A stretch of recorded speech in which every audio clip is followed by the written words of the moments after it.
صلوا علیہ وآلہ صلوا علیہ وآلہ صلوا علیہ وآلہ۔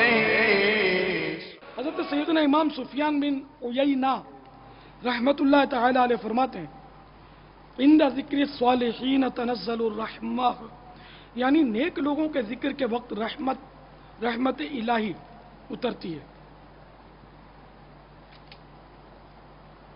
میٹھے اسلامی بھائیوں اور مدنی چینل کے ناظرین، جب نیک بندوں کے تذکرے کا یہ حال ہے تو جہاں نیک بندے خود موجود ہوں وہاں نزول رحمت کا کیا عالم ہوگا۔ بے شک اللہ عز و جل کے نیک بندے قبروں میں ہوں تب بھی فیض پہنچاتے ہیں، اور ان کے پڑوس میں دفن ہونے والوں کے بھی وارے نیارے ہو جاتے ہیں۔ چنانچہ دعوت اسلامی کے اشاعتی ادارے مکتبۃ المدینہ کی مطبوعہ 561 صفحات پر مشتمل کتاب ملفوظات اعلی حضرت صفحہ 270 پر اعلی حضرت رحمت اللہ تعالی علیہ کا ارشاد ہے، میں نے حضرت میاں صاحب قبلہ قدس سرہ کو فرماتے سنا، ایک جگہ کوئی قبر کھل گئی اور مردہ نظر آنے لگا۔ دیکھا کہ گلاب کی 2 شاخیں اس کے بدن سے لپٹی ہیں اور گلاب کے 2 پھول اس کے نتھنوں یعنی ناک کے دونوں سوراخوں پر رکھے ہیں۔ اس کے عزیزوں نے اس خیال سے کہ یہاں قبر پانی کے صدمے سے کھل گئی، دوسری جگہ قبر کھود کر مرحوم کی لاش کو اس میں رکھا۔ اب جو دیکھا تو 2 اژدہے یعنی 2 بہت بڑے بڑے سانپ اس کے بدن سے لپٹے اپنے پھنوں سے اس کا منہ بھنبوڑ یعنی نوچ رہے ہیں۔ حیران ہوئے، کسی صاحب دل سے یہ واقعہ بیان کیا، انہوں نے فرمایا وہاں بھی یہ اژدہے ہی تھے، مگر ایک ولی اللہ کے مزار کا قرب تھا، اس کی برکت سے وہ عذاب رحمت ہو گیا تھا۔ وہ اژدہے درخت گل کی شکل ہو گئے تھے اور ان کے پھن گلاب کے پھول۔ اس یعنی مرحوم کی خیریت چاہتے ہو تو وہیں لے جا کر دفن کرو،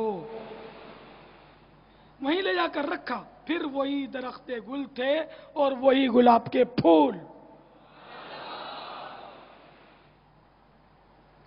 تو اے میٹھے میٹھے اسلامی بھائیوں اور مدنی چینل کے ناظرین، اپنی برادری میں تدفین بھی بے شک جائز ہے، جیسے آج کل برادری کے قبرستان وہ کی ترکیب ہوتی ہے، میں جائز ہے، مگر کسی ولی اللہ کے قرب میں 2 گز زمین نصیب ہو جائے تو مدینہ کاش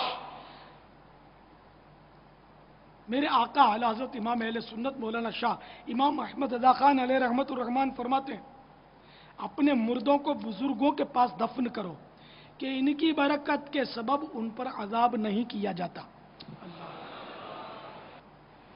سبحان اللہ، جبھی تو جنت البقیع کی تمنا کرتے رہتے ہیں کہ وہاں بزرگوں کے ہی بزرگ صحابہ کرام علیہ رضوان تشریف فرمائے، کم و بیش 10,000 صحابہ کے مزارات جنت البقیع میں، اور نہ جانے کتنے اجلہ تابعین وہاں آرام فرمائے، نہ جانے کتنے اولیاء کاملین اور عاشقین رحمت للعالمین وہاں تشریف فرمائے۔ اہل بیت اطہار بی بی فاطمہ رضی اللہ تعالیٰ عنہ بھی وہیں جلوہ فرمائے، اور انہی کے قدموں میں سیدی قطب مدینہ کا مزار ہے۔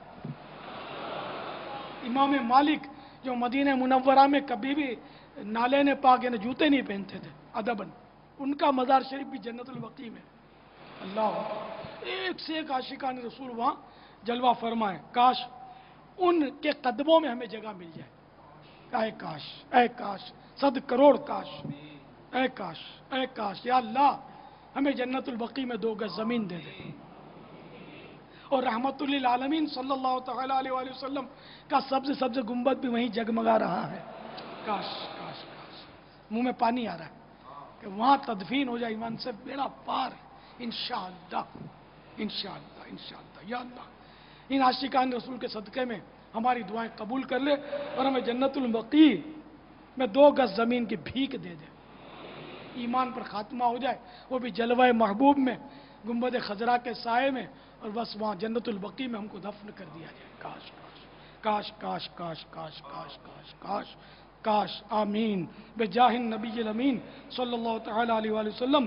تو یہ اچھا پڑوس ہے. اور اچھے پڑوس کے بارے میں یعنی قبرستان کے اچھے پڑوس کے بارے میں میرے آقا اعلی حضرت فرماتے ہیں ہم القوم لا یشقا بہم جلیسہم، یعنی یہ ایسی قوم ہے جس کا ہم نشین یعنی صحبت میں رہنے والا بھی محروم نہیں رہتا. ولہذا حدیث میں فرمایا میرے آقا اس کے بعد حدیث پاک نقل کر رہے ہیں. ولہذا حدیث میں فرمایا ادفنوا موتاکم وسط قوم الصالحین، یعنی اپنے مردوں کو نیکوں کے درمیان دفن کرو. صلو علی الحبیب صلی اللہ تعالی علی محمد. مجھے اپنی اور ساری دنیا کے لوگوں کی اصلاح کی کوشش کرنی ہے انشاءاللہ.